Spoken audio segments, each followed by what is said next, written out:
You're listening to Honestly Aging by VigRHealth, a podcast where we explore what it's like getting older, the peaks, the valleys, and everything in between. In this season of Honestly Aging by VigRHealth, we're covering topics related to solo aging. I'm your host, Cheryl Proska. Let's grow old together.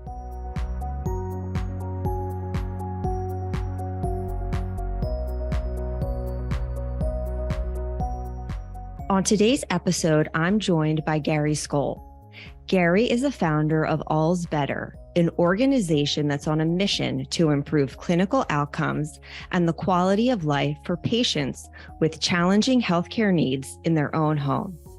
Gary is a published author and frequent speaker on dementia, transitional care management, and remote patient monitoring.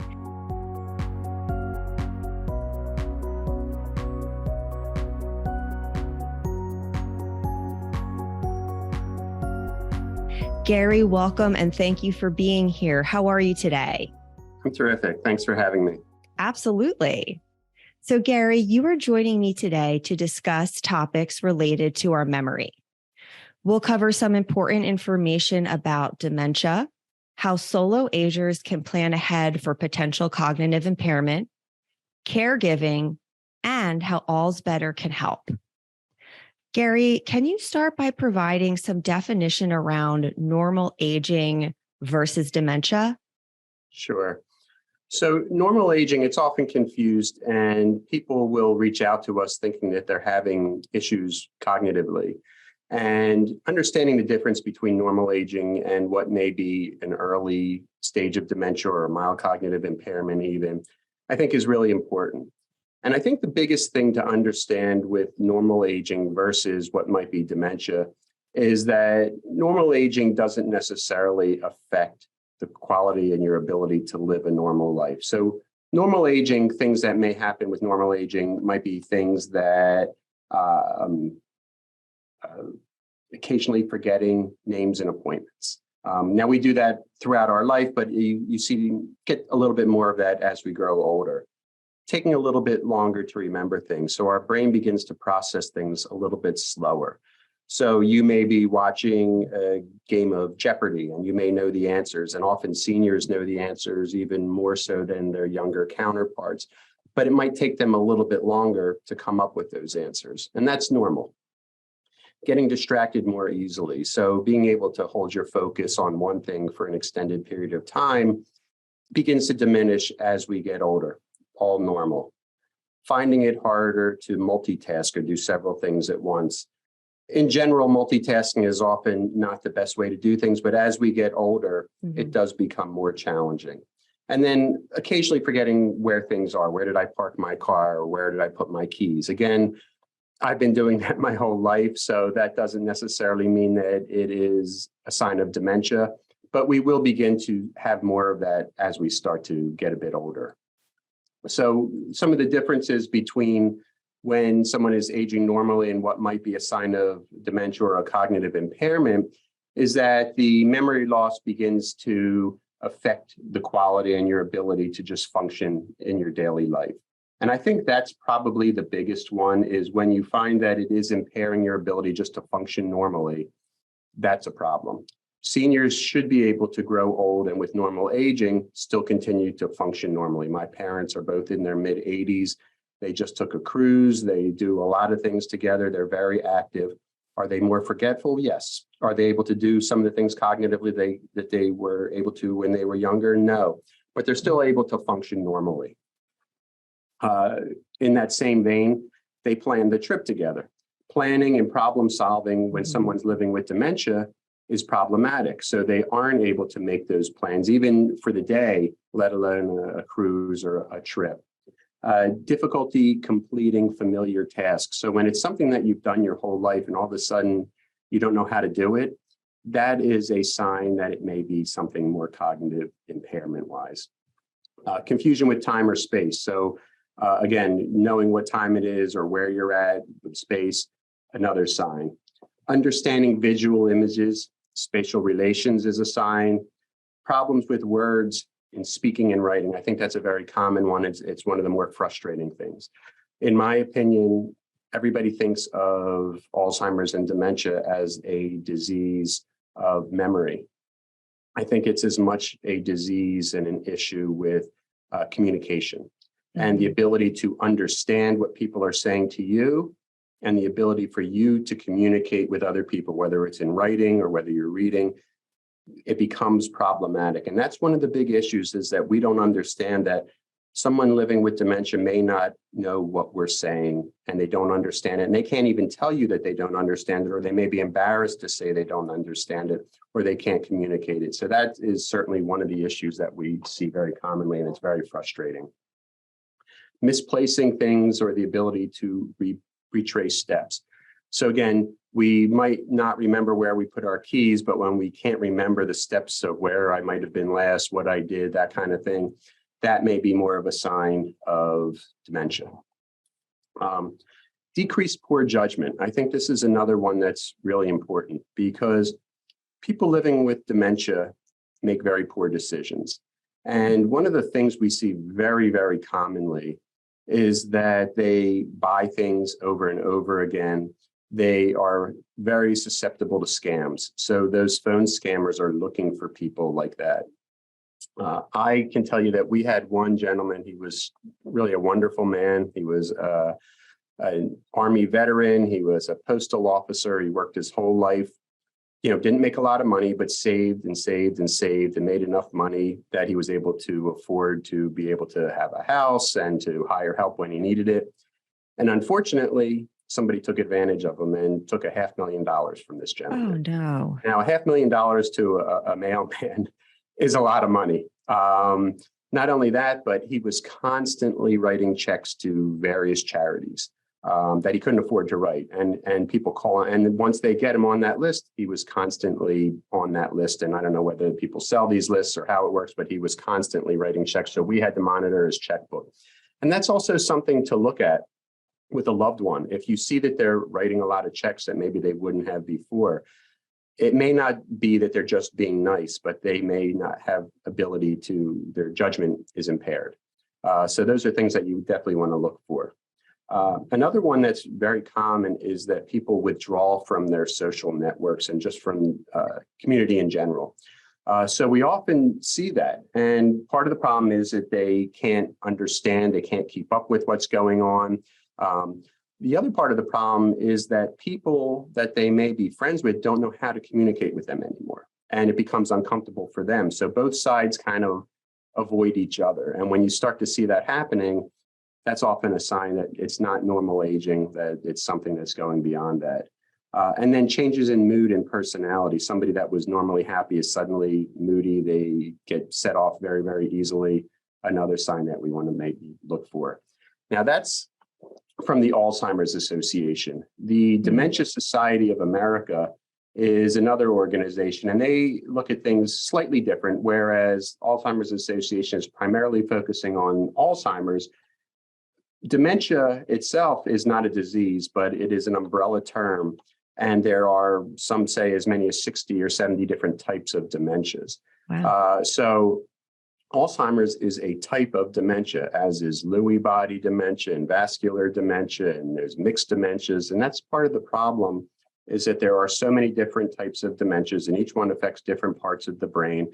And you can have one, you can have two, you can have three. You might have Alzheimer's and vascular, Alzheimer's and Lewy body. You might have Alzheimer's with a behavioral health issue. So these things make it very challenging to say, okay, is it just a behavioral health type of thing, or is it a disease? And if it is a dementia, what type of dementia, and so forth. So these are some of the challenging things. And what we see with the Dementia Society of America, they took that list that I just gave you, and they're also looking at things like changes in gait.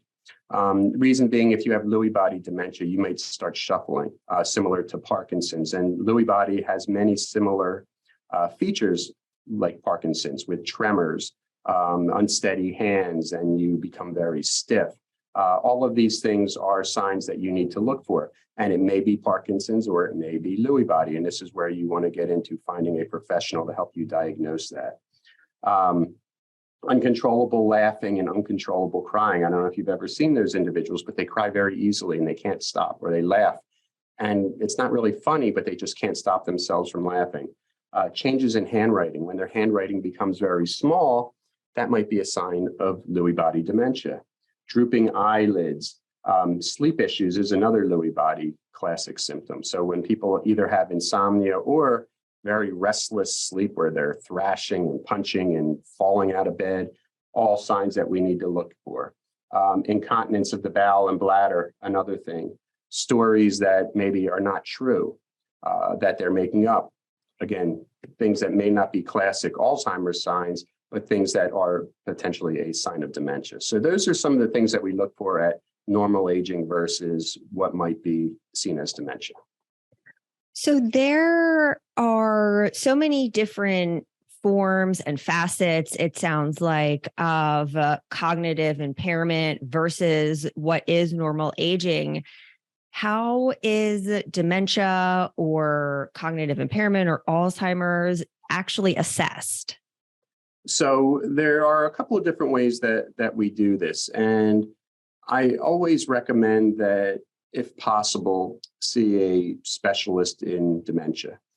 Unfortunately, primary care physicians aren't really trained in diagnosing dementia. They may say that you have a cognitive impairment, but they're really not skilled in diagnosing it because it can be so complex. So I do recommend people see a neurologist, a geriatric psychiatrist, or even a geriatrician. Not saying anything negative about primary care physicians, but they cover so many different parts of the body and just health that they're really not specialized in this. And typically we start out with something that might be like what's called a mini cog. A mini cog is a written test, and people are usually asked to draw a clock.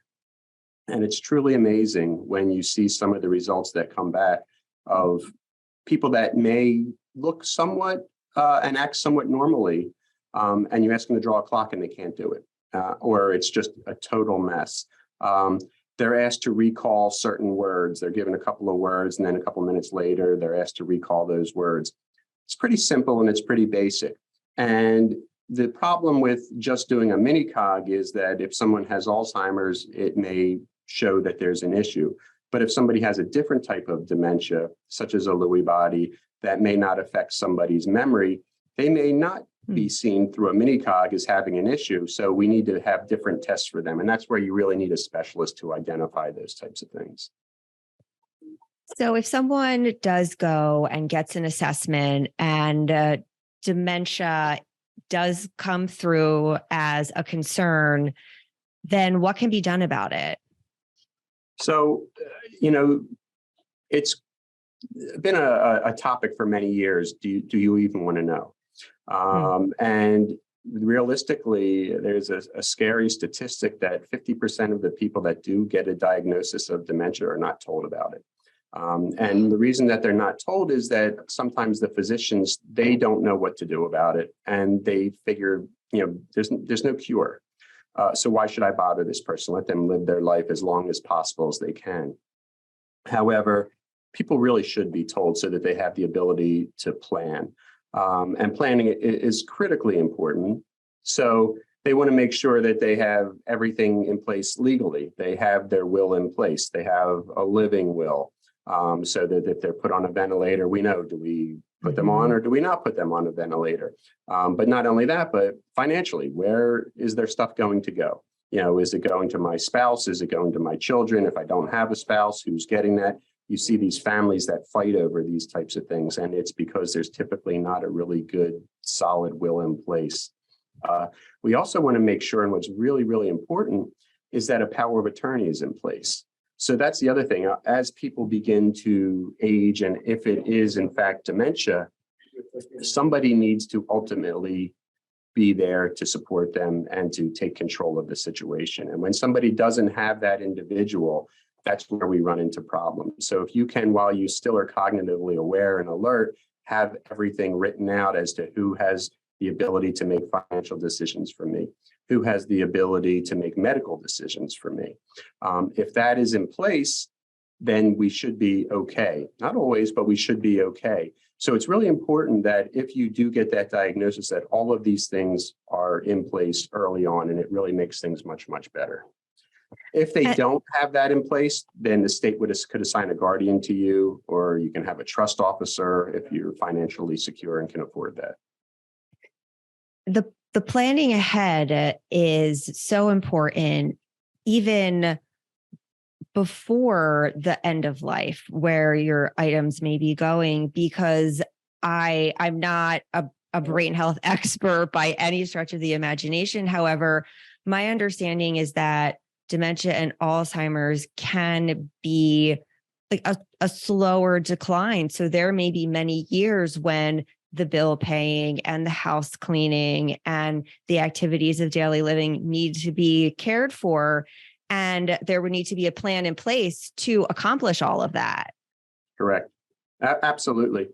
The other thing, though, that's something to consider, several things. One is that there are some studies and things that are being done now that show that certain lifestyle adjustments can actually help. And in some cases, people feel reverse an early diagnosis of a dementia.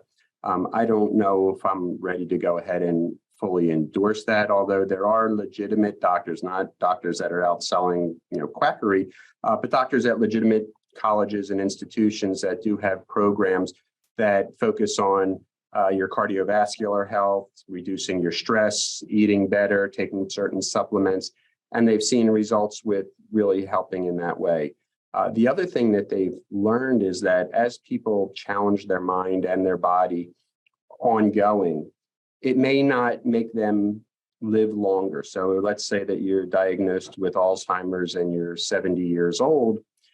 If you are in better physical shape and mental shape, and especially if you've gone and had more education when you're younger, what they find is that, again, you don't necessarily live longer, but somebody that is not in the same situation will have that slow decline that you talked about, whereas somebody in the other situation may be pretty healthy and able to care for themselves. And then at the very end, they have a rapid decline. And that's really, if you're going to have an issue like that, you'd rather be able to be as healthy as long as possible and then just have a rapid decline as opposed to this slow, gradual decline. And that's where it's more expensive for your family and more challenging for the people around you.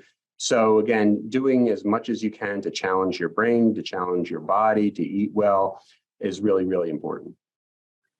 That goes back to where we kind of started this conversation with your quality of life, and that being like a key identifier of your brain health. So that's important to focus on all aspects of your personal wellness and anything that can be done to help you age as best as possible. So I appreciate you bringing all of that forward. Yeah, no, having been in this business for a very long time. So this is my 32nd year of running a home care business and seeing how people age. And I really do feel the earlier we can get on top of this to stay active, to keep your blood sugar under control, to reduce your stress, to sleep well, all the things that help with a healthy lifestyle are really important. And we can't neglect that when we're younger, or we pay the price when we're older. Would you prefer to age independently in your own home or live in a nursing facility? I know what I'd rather do. Friends Life Care membership offers just that. Plan today for a future lived at home with vitality, independence, growth, and resilience while protecting your savings. Learn about your options at a free seminar or webinar.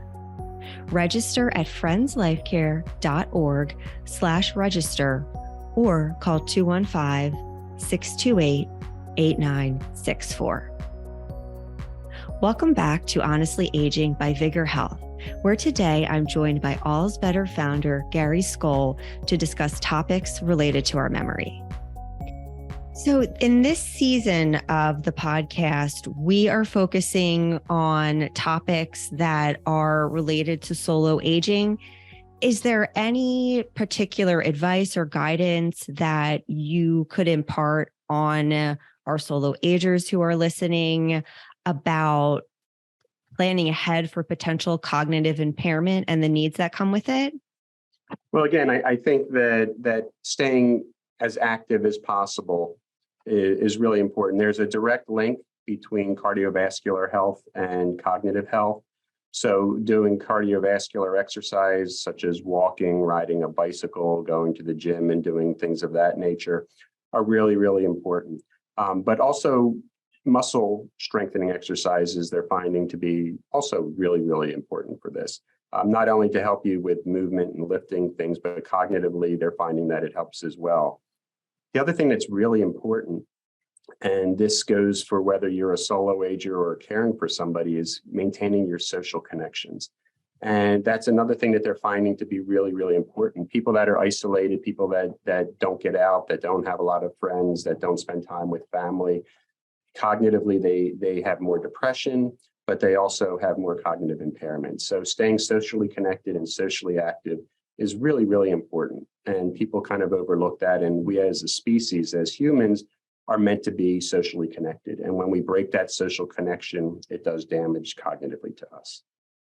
So you just brought up the caregivers, and that is a beautiful segue into the next component of all of this I wanted to touch on.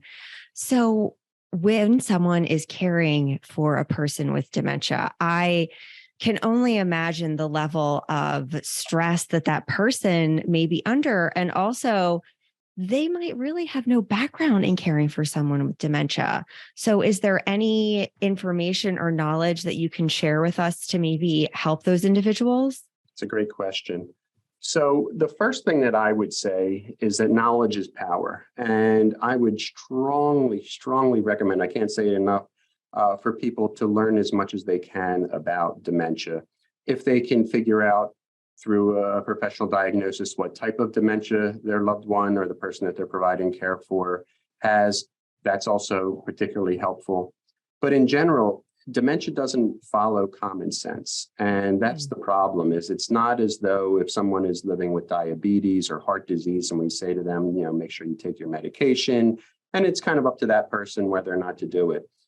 Dementia is different. The brain is dying. And one of the problems is that they may look the same, and sometimes they act the same. They're having a good day, and those other days he was pretending, he's faking or whatever. And we hear that all the time. And he just likes to get me riled up, and he's doing it on purpose. But it's not. The brain is dying. So on the outside, they may look the same. On the inside, things are changing. So the person that is providing care, the more that they can learn about this, the more helpful it is, because you can't just try and reason with somebody living with dementia. Come on, you have to take your medication. You have to do this. You remember that, don't you? It doesn't work, and it actually usually aggravates and causes fights and causes more problems. So if they can learn what the disease is doing to the person and then how to manage that better, their stress level is going to be far less. They're not going to need as much help. They'll be able to actually find, hopefully, good times, because there are good times still for people living with dementia. And that's one of the keys, is to look for the good things, the positive things that are happening, so they can learn those kind of things instead of simply being upset and stressed that, I'm watching my loved one decline and this is such a terrible thing. Also, I think never blame the person, because again, their brain is dying. And I so often hear that he's doing this to me on purpose. And, maybe the husband and wife that have been fighting for 50 years, and that's maybe part of their relationship. And they've always kind of done that. And suddenly when they fight now, he can't manage it anymore, and he gets really agitated and almost maybe dangerous. So you've got to understand, and maybe even apologizing when you're wrong. When they're wrong, I mean. So if this person is wrong, it's very hard for us to say, I'm wrong when we know we're right. Yes. But we might need to do that. I think, though, taking time to care for themselves is one of the things that we see so often. These individuals are so involved in caring for their loved ones that they totally neglect themselves. They may not go to doctor's appointments because they can't leave their loved one alone. Either they can't afford it, or their loved one won't let a stranger in the house to provide care for them. They don't want to bother their children because their children are busy, so I don't want to bother them. So they take all of this responsibility on themselves. And statistically, the people that provide this care tend to die younger. 40% of them are going to die before their spouse dies. They're going to be sicker. There's just so many issues that happen. So I strongly, strongly recommend that they get a little bit greedy and take some time for themselves. Get a massage, go for a walk, go hang out with friends. Again, that social connection is really, really important. So I think that making time to care for themselves is really, really important. And children, if they're listening to this, should almost insist that either they or they hire somebody, but they give mom or dad a break, and that they make sure that and again, it's very hard because some of these individuals take their wedding vows very seriously. That they're going to care for their loved one through death do us part, and they feel guilt if they don't provide all this care and they let somebody else do that. So bringing in a social worker or somebody to speak to for behavioral health to address that guilt, whether it's the children or whether it's the loved one, can be very, very helpful. And then speaking of guilt and depression is very, very common, especially with people both living with dementia and the people that care for them. Again, statistically, if somebody has depression and they're a care provider, then there's a much higher rate of emergency room visits for the person living with dementia and hospitalizations. So managing that behavioral health is really, really important. So those are some of the things that I would recommend. Gary, you and your team are doing some really incredible things at your organization, AlzBetter. I would really love it if you would provide us with some information and resources of what you are doing for individuals living or caring for someone with dementia. Yeah, and the caring part, I think, is the important thing you just said there, because our program really focuses on supporting care partners. And Medicare a few years ago came out with a code that was really the first code that had a little bit of teeth to it, that enables us to provide some real support to the people, whether it's a person living with dementia, the people that provide care for them.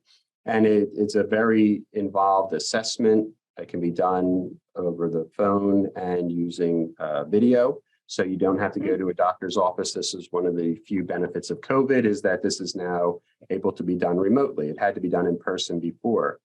That's sometimes a problem because getting someone living with dementia into a doctor's office and having them sit there for an hour can be very problematic. So that doesn't have to be anymore. And most of it can be done with the care partner. So Medicare pays for this and it creates a plan of care. It provides community resources. We've taken their code and really gone way above and beyond, and we provide a manual to the families, which is not required. We provide solutions in these videos and these lessons that we've created that we can send them. So we help them to identify where they're struggling, and then we're actually providing them real solutions on how to manage that situation. In addition, they get a cognitive care coach. So they're going to get a one-on-one expert that can work with them on a weekly basis to help them manage these issues that they're having and learn how to deal with this. And to me, that's one of the things that you just can't replace. The book that we give, the videos, they're all great, but somebody that has 15 or 20 years experience in professional training and can help to figure out what these issues are that you're having and really supply that kind of support is invaluable. And now through Medicare, we can provide that type of support. So there's a lot of great support out there now that wasn't available just a few years ago. In addition to that, we've come up with what we call our dementia app. And it can be, we give the app to everybody that we work with on our program. We give it away for free. However, if you're not part of our program, and we're not all over the country right now, we're in Pennsylvania and South Jersey, or pretty much all of New Jersey. But if you're outside of that area, you can still download the app on either the Google or the Apple store. And it provides those same solutions that we talked about. So people have these answers to problems now at their fingertips. And again, studies show that if you can give people information that's very short and direct to exactly what they're looking for and give it to them when they need it, it can be very beneficial. So that's what the app does, is it enables them to identify these problems and then have these solutions. We have forums where they can read about questions that other people are asking, and it's really sometimes refreshing to say, oh, I'm not the only one that has this. I see that, my loved one is urinating in a trash can in a store, And I'm so embarrassed. Oh, I see somebody else has the same problem. This is maybe not just my husband or maybe not just me. So they can connect with people. They can post their own questions. They can put responses in. It's all professionally monitored. We have support groups that people can join through the app, so they can join a virtual support group. We list the times on there so they can get involved with that. And then we have something that we call our redirection toolkit. So redirection is a real skill that, again, when we talked earlier, that dementia doesn't always make sense and you can't just treat it like other diseases. So care partners need to learn skills. And one of these skills is a redirection. So if their loved one is doing something that they feel is not appropriate or could be dangerous to them, instead of just telling them no and getting into a fight about it, how do you get them to stop that behavior without it being problematic? And so we have, for example, music and all different genres of music, which is extremely beneficial for people living with dementia. So we've got oldies and Latin music and Christian music and Jewish music and country music and all different types of music. So the music really needs to match what that person's interest is or was. We have videos. So again, if somebody is agitated and we show them a video with babies and puppies, all of a sudden they forget why they're agitated and their mood can totally change. We've got games that are available for people. And while games really sound like it's just fun and it's actually therapeutic. It's really a behavior management program with these games. So we had an individual that loved to go to the casinos, and trying to stop him was a daily fight with the people that were providing care for him. One of the games we have is a slot machine. It's on a tablet. He now sits at his table, plays the slots at his table, and he has totally stopped his need to go to the casinos. It's no longer a fight. He's not losing his money at the casinos anymore if he was able to go. So these are all therapeutic tools, all available through the app.